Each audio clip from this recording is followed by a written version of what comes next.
What's up, fight fans? This is Kurt DeVille with Counterpunch Boxing News, and I have some more news concerning Peter Fury. Peter Fury states that Tyson Fury should make it a dogfight to sap Wilder's energy. Of course, Peter Fury is the former trainer of heavyweight Tyson Fury and says his nephew should receive a big advantage if Deontay Wilder is underweight for the upcoming rematch, which takes place on February 22nd at the MGM Grand. Fury and Wilder fought to a controversial 12-round decision, as we know, and Peter Fury feels that Wilder was underweight for that contest. He came in at 212 pounds, which was the second lowest weight of Wilder's career. For his next two fights, Wilder weighed 223 and 219. Okay. JD's, which is Wilder's trainer, or trainer/manager, would like him to be at least 220 pounds for the rematch. Peter Fury said, if Wilder comes in at the same weight he did in the last fight, I think it's a big advantage for Tyson, Peter Fury told Sky Sports. I think Wilder came in underweight for that fight. If he could just keep out of trouble early, get in close, rough him up a bit, take him out of his stride rather than give him the leverage to put the power in, take him into a bit of a dogfight and sap his energy, especially in the second half of the fight. He's got to use his size, he's got to use his weight, especially if Wilder comes in roughly the same weight as he was. You're looking at two and a half stone advantage there. He needs to use that, and that's where he went wrong in the first fight for me. He was doing the same thing round after round, but after the sixth round, he should have turned his advantages to that. Whether it's ugly or whatever it is, I think he should just sap the energy out of Wilder. Now, those are the words of Peter Fury and his own take on the keys to victory.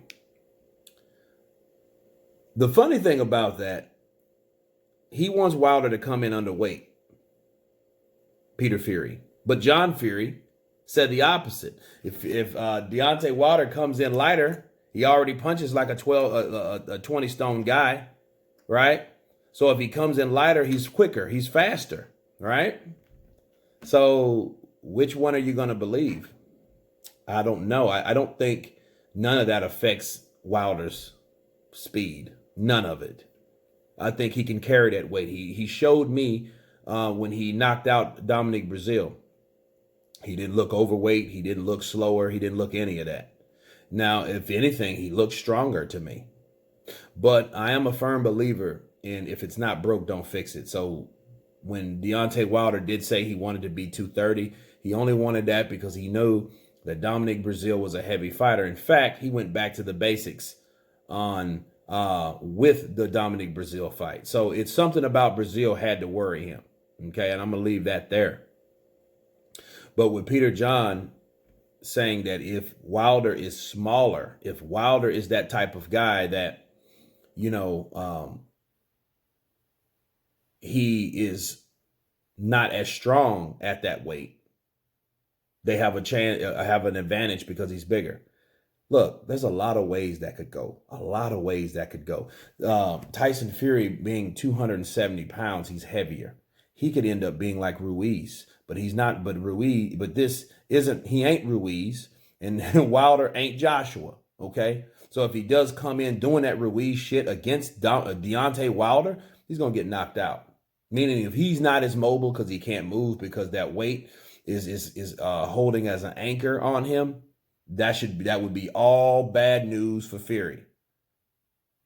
Because Fury would be and become like all those other guys, those guys that stop moving, those guys that stay stationary just long enough for Deontay Wilder. There it is. Boom! Bomb squad. You know what? I just thought of something. Wouldn't that be totally annoying to the person that got knocked out? If Deontay Wilder, every time he knocks a person out, he would yell that shit. He'd take out his fucking mouthpiece and go, "Bomb Squad!" Now imagine you're on the canvas and you just got hit by this dude. You're knocked on your back or on your side or wherever you're at to your knees. And that's what you hear. You're on the ground and that's what you hear. That would be some annoying, hilarious shit at the same time. And I would implement for that. I think Deontay Wilder, each time he knocks a person down or out, that motherfucker should yell that. I mean, before the count and everything, which would probably suck because they'd give him more time. But I think he should just, just bomb squad. You know what I mean? That shit, because it looks like he charges up or that makes him happy. Both. You know what I mean? He gets crunk from saying that. Like he's summoning the ancestors. So, I don't know. John Fury, he has his own take on things. He thinks he should box. He thinks that Tyson Fury did the same things. And he thinks that he should rough him up. Now, I do agree with a little bit of that. I do think that making it ugly is better for Fury. Because I think Fury is quicker. Well, how much quicker is not, I think he's quicker. And I know physically he can tie up Wilder. And that's one thing Wilder couldn't do to Fury like he could do with Ortiz, right? He was able to take Ortiz and slang him. I don't know what the hell the ref was doing in that fight. Anyway, it's another video. But he was able to do things that either he couldn't do in the Fury fight or he didn't do. Just because he couldn't physically do it or he knew that this referee wasn't going to allow it. So I think the weight advantage, if you're talking about holding and grabbing your opponent to, to deter them, to stop them from doing what they want to do at that point. I think that Tyson Fury does have that advantage. But as far as speed, as far as mobility, we don't know. We won't know until the 22nd that night, until he gets in the ring, and we'll see how that weight will affect him. But I do agree he should go in mid-range and throw some combinations on the inside, because Deontay Wilder kind of reminds me of a middleweight fighter called Keith Holmes. Okay, Keith Holmes was a middleweight champion. I think he was the IBF champion, and he was beat by Bernard Hopkins at the time. And they had a middleweight tournament back then. But anyway, Keith Holmes was a fighter that his punches were not really as powerful unless he caught you at the end of his shots. He needed the leverage. He needed the distance. He needed the space to get those punches off. And he catches you at the end. That's where his power was. Deontay Wilder is similar. He needs to have enough space so he can throw that punch. He can't throw like Mike Tyson or Joe Louis or any of those guys that are short and more compact, because that's where their power range is, because their arms are shorter. Deontay Wilder needs that. He needs just enough space so he can see that coming. So when you bring your ass in distance of that right hand, he needs that to be extended. When he extends it, boom! That's where the dynamite is at the end of those shots. So yeah, Peter Fury's right. He should rough him up. He should make it a dogfight. He should throw a lot of punches, similar to what he did in the Tom Schwartz fight also, and the Otto Wallin fight, where he dug in deep, went to the body, get uppercuts in. He should pull like he should have that type of fighting like Sean Porter does, where he damn near not smother your punches, but get close to get those small shots in.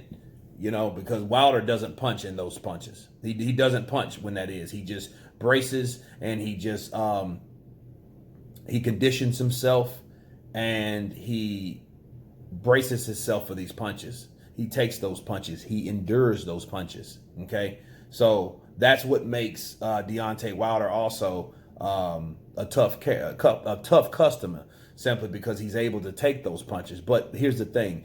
Your mentality is a mother. And what I mean by that is, when someone's going in and Deontay Wilder puts his dukes up, he puts his hands up to block those punches, to take those shots partially or whatever, he knows those shots are coming. So he's bracing himself for whatever comes, okay? Versus him throwing the punch, bow, and gets caught. And that's a totally different situation, because he wasn't bracing and he wasn't prepared for that shot, okay?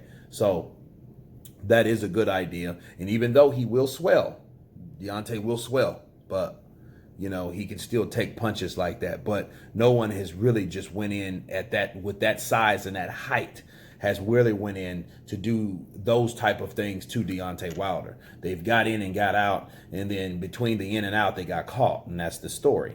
Okay, but Tyson Fury, he should, you know what I mean? But about the size, we don't know if that's an advantage or not, but it can work if he is leaning on him or holding him, because he was able to hold on to Wilder last time again, his first fight, and Wilder couldn't do anything because Fury's experienced enough. Let me wrap this motherfucker up because he's not going to hit me with one of those windmill punches. But anyway, you guys tell me what you think about Mr. Fury, Mr. Uncle Fury's projections. Of course, please subscribe. And you guys been counterpunching. Peace.